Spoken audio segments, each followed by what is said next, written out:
Shalom. Before I begin, I'd like to give all praises, honor, and glory to Yahweh Bahashim, Yahweh Shai Bahashim, Rahak Wadash. I'd like to say double honors to my teachers, the head apostles and elders of Great Millstone that rule well and that teach well. And also shalom and salutations to you fellow brethren and fellow laborers that are laboring in this work as well. So I'm back once again through the spirit and power of Yahweh Bahashim, Yahweh Shai, with another lesson. And this lesson that I'm going to be getting into, is going to be centered around the destruction of America, man. Because I ran across an article, basically, um, basically going into how you should prep, to be prep to survive a nuclear devastation, man. Well, which that could have been possible, in the time of Hiroshima and Nagasaki, man. But this nuclear devastation, which Hiroshima and Nagasaki were just, I believe they were just bombs, you know. But this nuclear devastation is gonna be like nothing that the planet Earth has ever seen, you know, and is it's gonna target America, man. Which, as I'm gonna get into, backing up my point, but America's gonna be left a desert. You see, meaning even if you try to survive, even if you some, way somehow find a way to afford a underground bunker, that's that's not gonna save you, man. You see, so without further ado, I'm just gonna get into the article and then grab precepts, you know, uh, giving undeniable evidence proving that this nuclear um, this nuclear devastation is gonna be like nothing that the world has ever seen, man. You see, all right. So this is the article that I ran across, and it says, "Be ready. This is everything you need to survive a nuclear blast." It says, "Be prepared in the event of a nuclear disaster or the detonation of a nuclear bomb. Knowledge and preparedness are the key to survival." And that's they do air, man. That's not what you need. What you need is the Heavenly Father, to be on your side, man. You know, what you need is to hope to be of the hopeful elect to actually escape from those times, man. From that time, I should phrase it, man. You see, and it goes on. Of course, if you have any chance of survival, which this nuclear devastation is not going to be any chance of survival unless you're of the elect, as well as those that believe um on the report as well. Those that believe in Yahweh Shai, they're gonna be delivered, and it's gonna take supernatural intervention for you to escape the destruction of America if you're in the soils of America, man. Because if you're not of the elect or of any of those men, women, or children that believe on Yahweh Shai, there's no way out. There's no way out but up. You know, which is gonna be miraculous. UFOs. What the world knows as UFOs is the only way you're gonna be able to escape this nuclear devastation. You see, and it says once again, of course, if you have any chance of survival, you must stay indoors at least 72 hours, ideally in a brick or concrete building, or even better, in a lead shelter. However, the longer you can stay indoors and avoid exposure to the radioactive material outside, the better. But little do they know, this is not just going to be one missile. You see, it's prophesied that there's going to be 200 million missiles that are going to be shot to America, man. You see, so this prep, or for you to be prepared, um this motivation speech is really just for one missile. But how much, how do you prepare for 200 million missiles, you know, which you can't prepare for that, man. You just hope. You hope that you can be delivered from it, by spiritual intervention, man.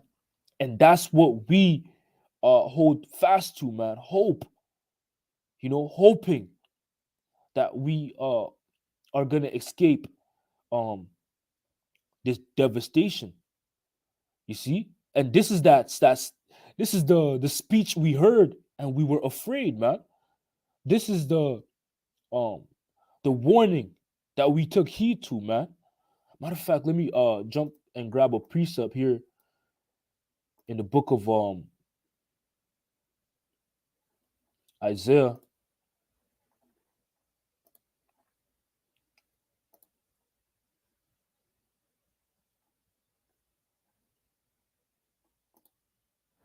Shalaki, bear with me.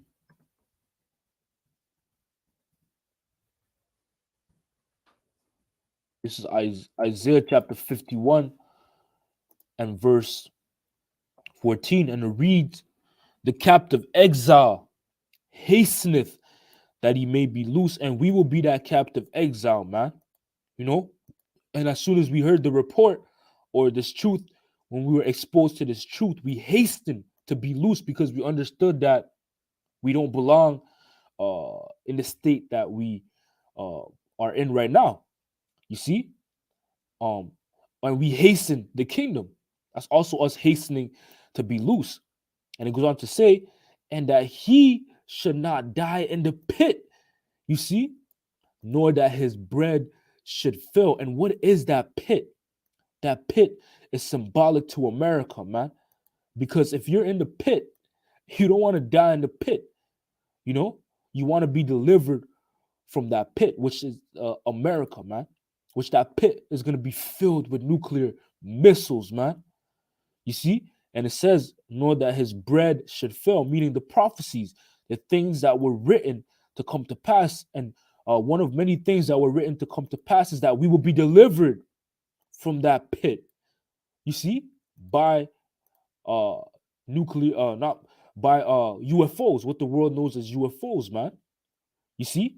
So reading that again, the captive exile hasteneth that he may be loose, and that he should not die in the pit, nor that his bread should fail, man. So this is our hope to escape the pit, you know, and that all the things that were written to come to pass, hoping that they don't fail.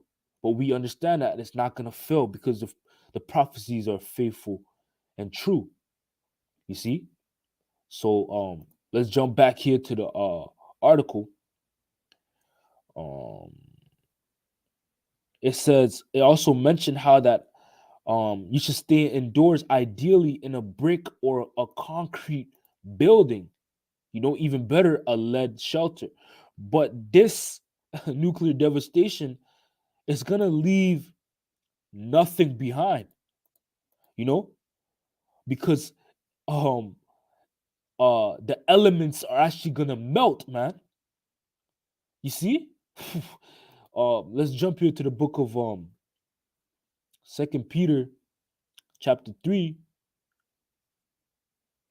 and verse 10, and it reads, "But the day of the Lord will come as a thief in the night, in the which the heavens shall pass away with a great noise, and the elements shall melt with fervent heat, and the earth also and the works that are therein shall be burned up," man. The heavens will be symbolic to the rulership, the rulers that be. They're going to pass away with a great noise, and that great noise is what? It's the noise of nuclear missiles, man. You see? Salakia, you know? And the elements, meaning these different buildings, these different infrastructures, these different parks, you know, are gonna melt with fervent heat. And the only thing that could do that is nuclear fire, man. You see, and it also goes on to say the earth also and the works that are therein shall be burned up. So everything is going to be burned up. There's going to be no more NBA, no more NFL, no more CFL, no more NHL. You know, nothing's going to be left behind. That none of the so-called white man's fingerprints are going to be left behind, man. You see. So let's jump here to the book of Isaiah. Matter of fact, before I grab Isaiah 13, let's jump to Joel chapter 3. So like in Joel chapter 2, and jumping straight to the point, verse 3, and it reads, a fire devoured before them, and behind them a flame burning. Salakia. Bear with me. Give me a sec.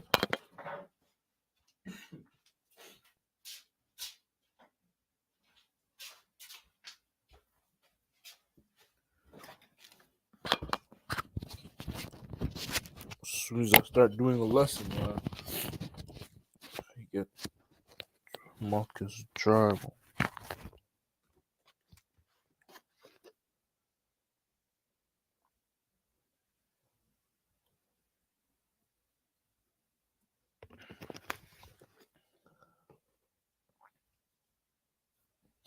Okay. So this is the book of Joel, chapter 2, and verse 3, and it reads, a fire devoured before them, and behind them a flame burneth. The land is as the Garden of Eden before them. So meaning in front of you, where the nuclear missiles or that nuclear wind still hasn't hit, it's like the Garden of Eden, meaning it's peaceful. It looks nice, Salakia. It looks nice. It's full of greenery, kids still playing outside.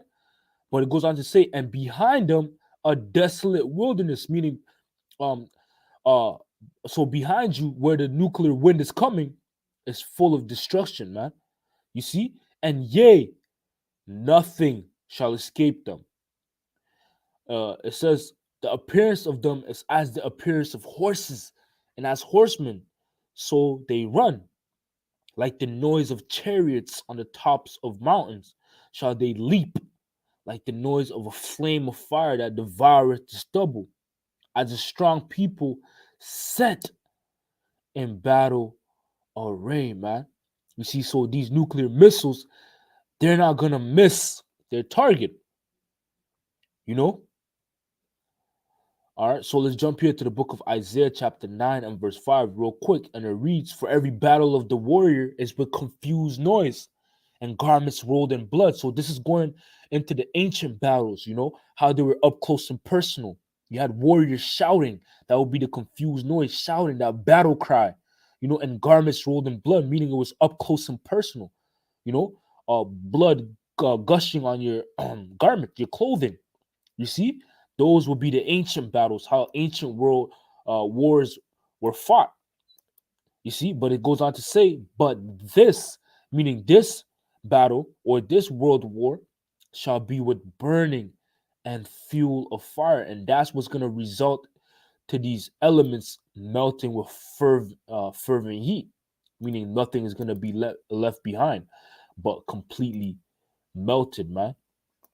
You see? So let's jump here to the book of Isaiah chapter 13.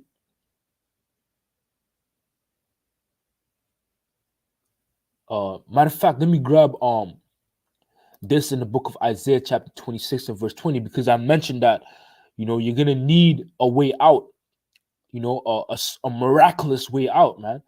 You see, something that's far out, something that was never thought of, man, and that's gonna be being delivered by the way of a UFO.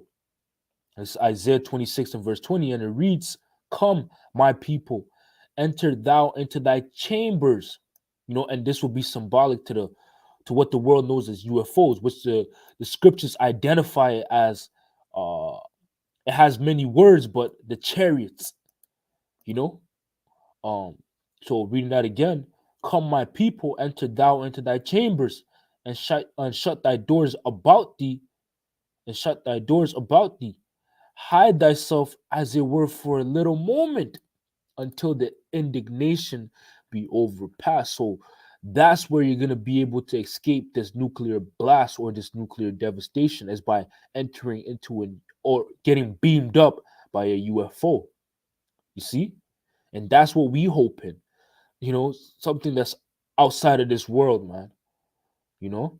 So let's go here to the book of Isaiah, chapter 13 and verse 19, and it reads, "And Babylon, the glory of kingdoms, the beauty of the Chaldees' excellency, shall be as when the Most High overthrew Sodom and Gomorrah," man. So America here is a buzzword. So, like Babylon here is a buzzword for America. You see? And it's going to be overthrown just as the Most High overthrew Sodom and Gomorrah. And what was left of Sodom and Gomorrah? Nothing but brimstone. You see? Verse 20, "It shall never be inhabited, neither shall it be dwelt in from generation to generation. Neither shall the Arabian pitch his tent there, neither shall the shepherds make their fold there. But wild beasts of the desert shall lie there, and their houses shall be full of doleful creatures, and owls shall dwell there, and vultures shall dance there, and the wild beasts of the islands shall cry in their desolate houses, and dragons in their pleasant palaces. And her time is near to come, and her days shall not be prolonged." You see, so you trying to prep, or make preparations to escape a nuclear blast, it's not gonna do you any good, man, because this is inevitable. This nuclear destruction of America is you can't stop it, man. You see, it's something that cannot be stopped. You see, and you cannot escape it as well. But only one way out. That's being delivered by what the world would know as UFOs, man. You see, so with that, I hope this lesson was edifying through the spirit and power of Yahweh Bahashem Yahweh Shai. I'm gonna say shalom. Until next time, shalom.